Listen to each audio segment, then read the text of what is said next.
Hello, today I will show you how to create HTML5 minigame very quickly. You'll be using MightyEditor, which is basically cloud-based game editor, and popular game development framework Phaser. And only requirement what you need is a latest Google Chrome browser. So let's go to editor.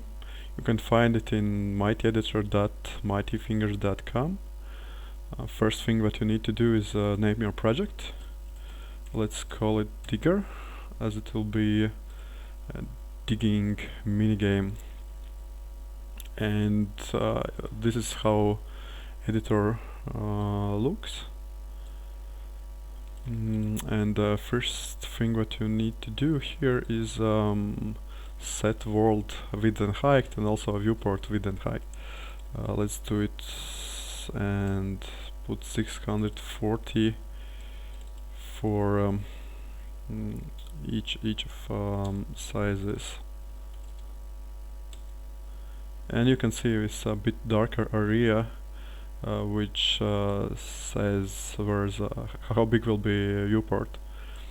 Okay, the next thing you need to do is to drag and drop some assets in asset panel, and then those assets will go to a map and we'll create objects from them. I'll group objects, and first group will be background. I'll select stamp tool on the left panel, and as a first I'll add light blue background. Then I'll select like city landscape with control key you can snap asset to a grid. So all this like that. Then there'll be 2 green hills and grass as the last element. And yeah, this is how you simply create background. Next thing, I'll add a block group, and blocks will be diggable by a character. So basically there will be 4 types of blocks. First is grass. I'll select a brush tool from tool panel, and it's basically snaps to a grid by default. So then there's some grass tiles which is diggable, then rock tiles which you of course can't dig. I'll put them somewhere randomly. Then some gold. Of course gold is the main aim for character to dig, and then I'll put simply ground in empty spaces. Okay, and yep, last is done. So we have now background, some diggable blocks, then the character will dig these blocks and collect them, and then character will go to a shop and sell them. So let's put a shop here. As you see, I don't use a group because it's just one element. And then I'll add character itself. As you see, it's a sprite sheet with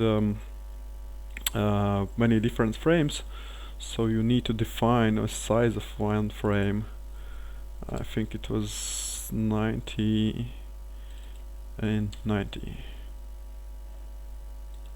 Yep. And yeah, now you see you can put only one frame instead of all the sprite sheet. I'll just put character somewhere here. And the last thing what you need to do visually is add a little UI element which is a text which says how many gold did you sell in the store. So let's add a text to be 0 by default. Let's enter, sorry, select tool and put it in right upper corner, and I will rename it to a points. Okay, and the graphical part of tutorial is done. Okay, so let's add some code and functionality to the game. For this you need to switch from MapEditor in top left corner to the source editor, and here you see a bunch of files from which you need only a state folder with four JavaScript files. And game states are a cool feature from Phaser, where you can split your functionality in different states, so keep your code clean and structured.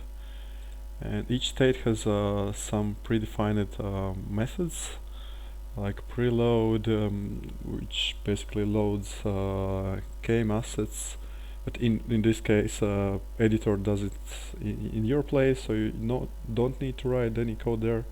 Create state is create method is initiated already after preload, and update is game loop which calls 60 times per second. Okay, and by default menu state is started first, but as this tutorial is not about creating user interfaces menu but only about gameplay, let's go to play state where actual gameplay happens. For this you need to write this game state and start the name of state, which in this case is a play, and it will call this play state, where we need at least to draw something. I will draw a background. As you see, this name comes from a group name here, and it's called by empty and method create, and I store it in background variable. So let's open the game and see what happens. Yep, you see that a background is added here, and in the same way we need to add some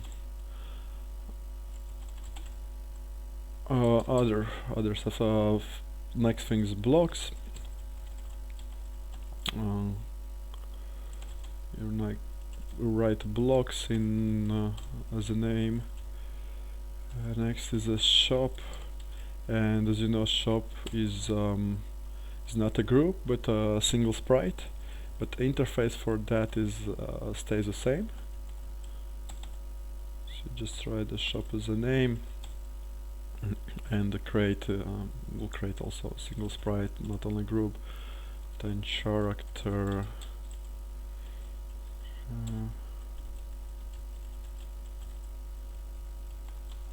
and then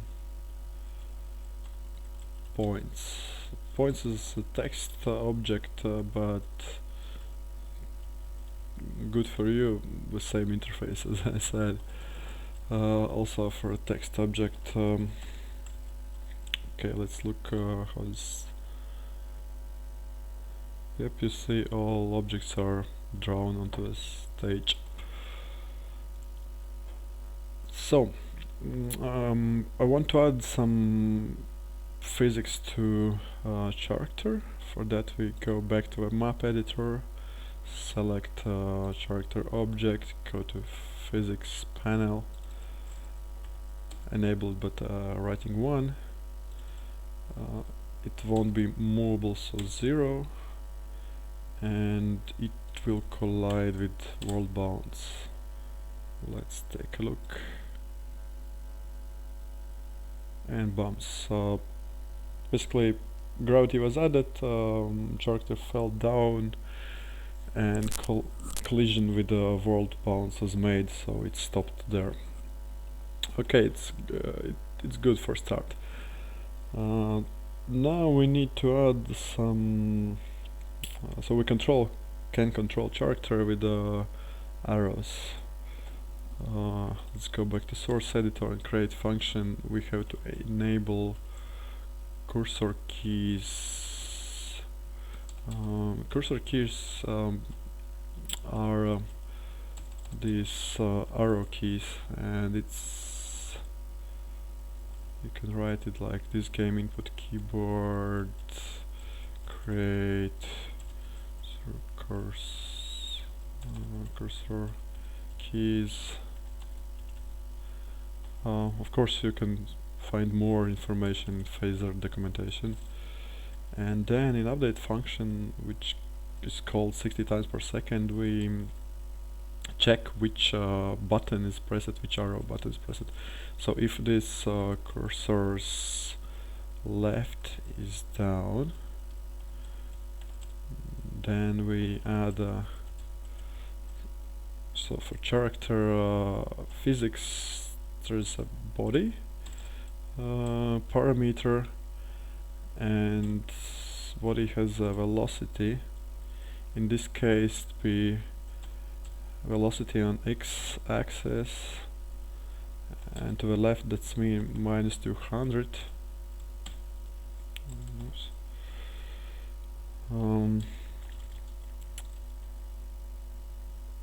Then else, if I'll just copy and paste, if right is down,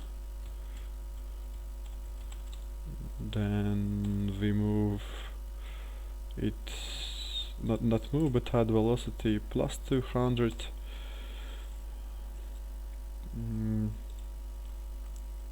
And else, if not, neither right neither left is down, then we have to put velocity back to 0. And we also want to fly object, make it fly. So this cursor's up is down. Then now we're adding velocity, but on y-axis. So body velocity y, and it's at, sorry, minus 300, because it should go up. And let's take a look at the game.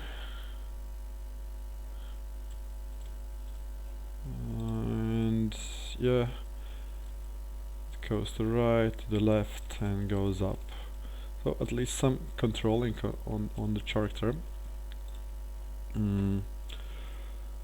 Now, as you see, it doesn't collide with blocks, which is bad, and we need to change it.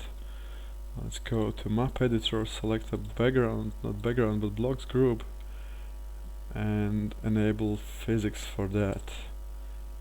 And of course, the immovable, those blocks will be immovable. Physics is enabled, and we need to set a collision function for the subjects. I mean, with character, sprite, and blocks group. This you can then by this game arcade. Arcade is simplest, most fastest physics in Phaser. And collide function, where you give a parameters this character, blocks group, but here you have to take a note that you need to write a self, because we made in MightyEditor the group as an abstract layer on top of Phaser group to help, like a helper with some different cool features, which I'll show later. And then function which returns character and block if collision does happen.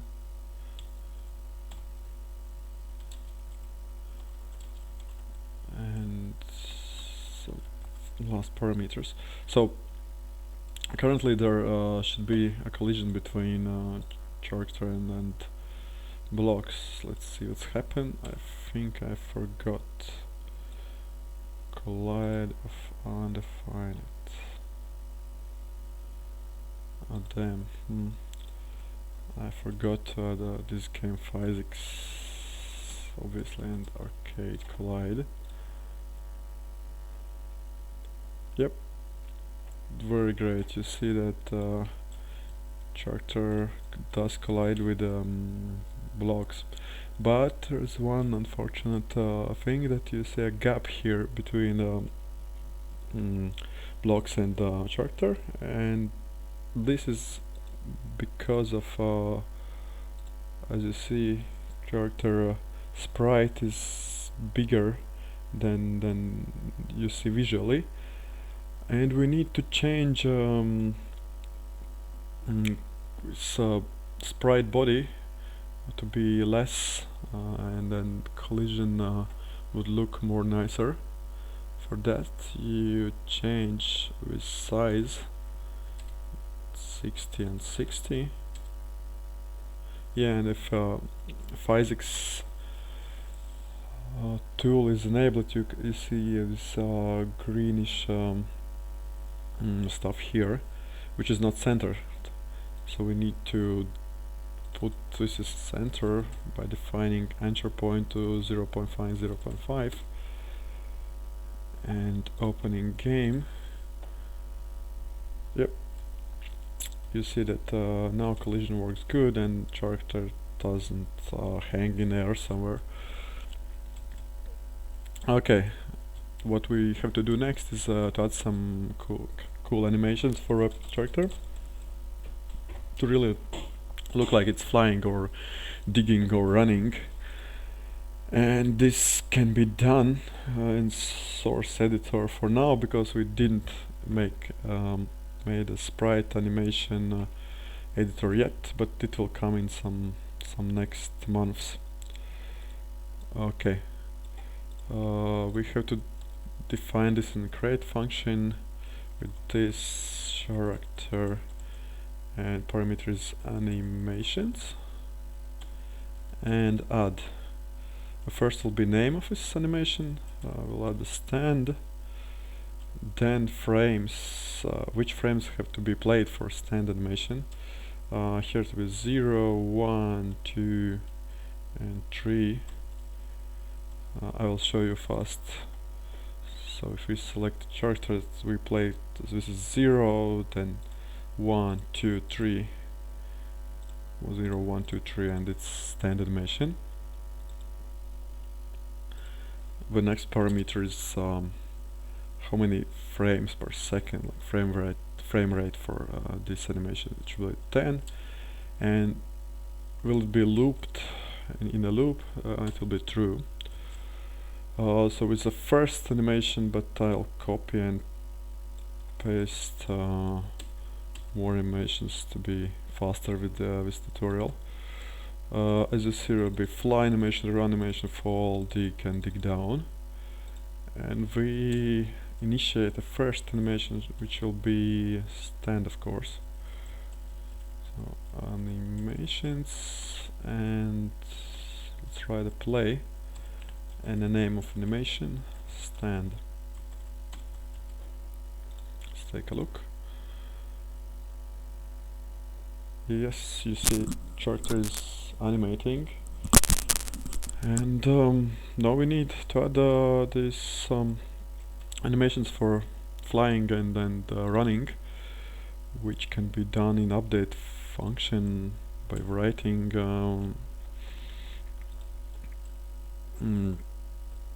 similar to previous.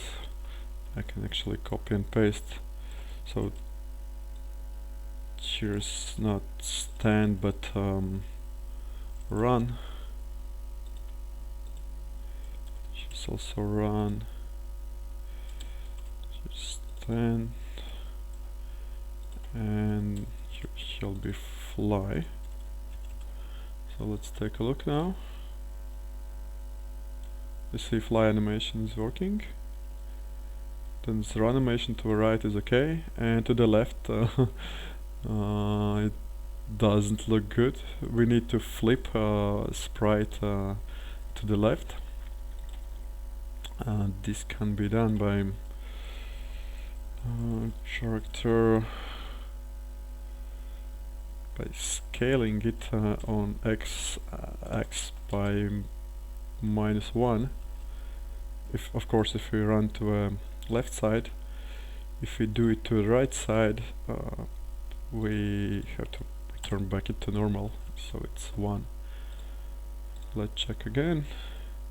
To the right side is okay, and to the left side is also okay. Good. Now it looks like a bit like a minigame. But the game is not digger yet because it can't really dig blocks, and this is our next step. Let's go to our collision function here, and write a functionality for that. So if a cursor's left is down,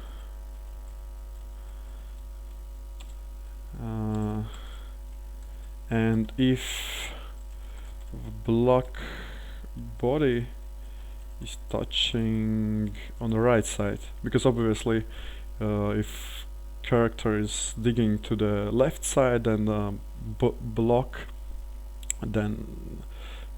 block side which is touching is the right side.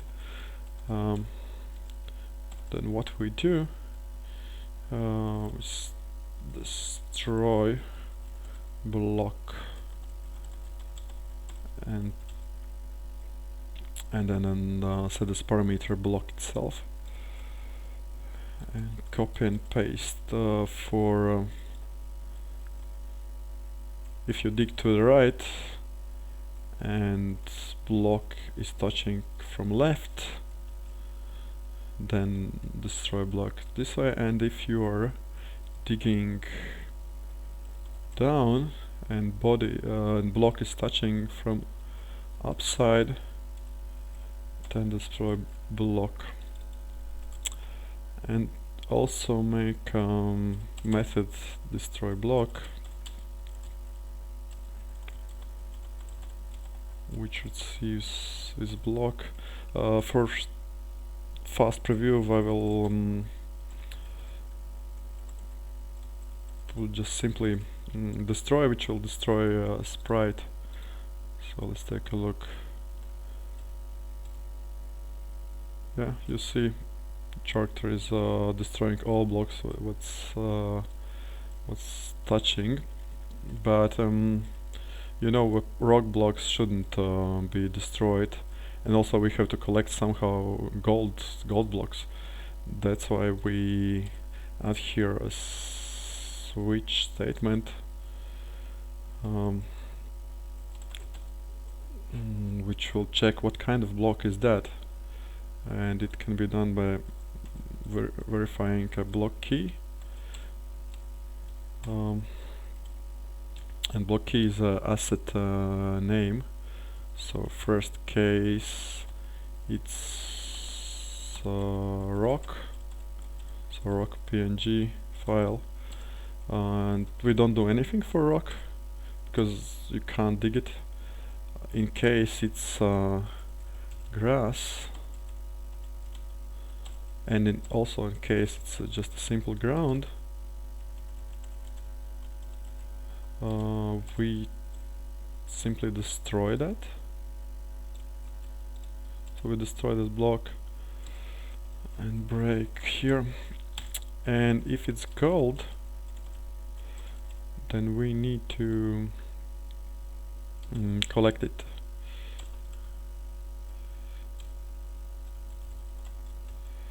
And here will be some collection functionality which I'll show you later. Okay, let's take a look what we have now. So, okay, you can dig a rock. That's great. You can dig everything else. Cool. And for gold collecting, my aim is to collect gold with character. Character have to store in his parameter. Sprite will have some data parameter which will say how many golds are collected, and then character have to fly back to the shop and sell those golds to the shop. So this is functionality what I want to do. Let's try to do that. The first thing we need to define for character for this sprite the parameter. Let's take a character there. We have tried physics settings. Let's go to user data and add a gold parameter with the default value of 0. And let's go back to the source editor and how to access to newly created gold parameter is by writing this character get data and user data gold and adding 1 to it. So we have now gold parameter which counts gold if we collect them, and in update function we have to sell this gold to shop. We don't need collide function here because character can overlap the shop, and for that we make a specific checking overlap method. So we'll write check overlap and give it two parameters, character and shop.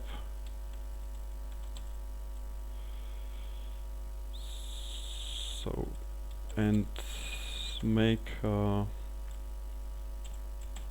check if character does have gold to sell. So we do it by checking if gold is more than 0. Then we're getting points from our little UI element, from this points text element. Say new points, and we get it by these points and text. We need parsing because these points will return back as a string, and we need to get it to integer. And then we have to plus this user points, I mean user gold, and then we have to set these new points to this UI element with the set text and new points, and of course user gold parameter goes back to 0 now. Now we have to make also check overlap method.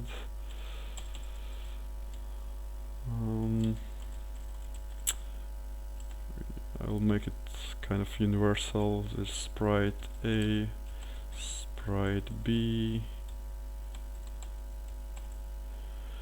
and here we check a bounce.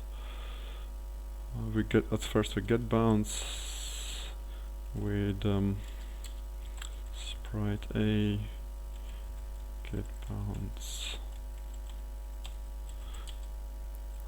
And now for sprite B also get bounce.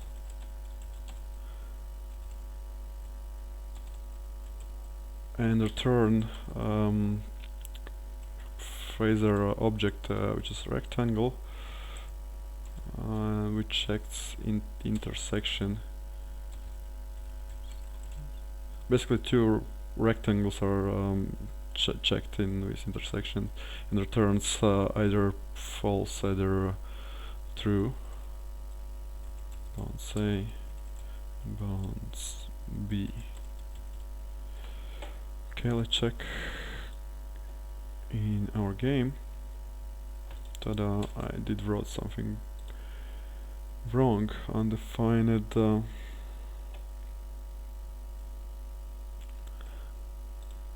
damn, I have to write intersects, not intersections. Okay, the game is running. We collect gold, fly back to the store, and yes, you see there's a one point. So what we do now, we collect the second gold, and let's collect all the rest of them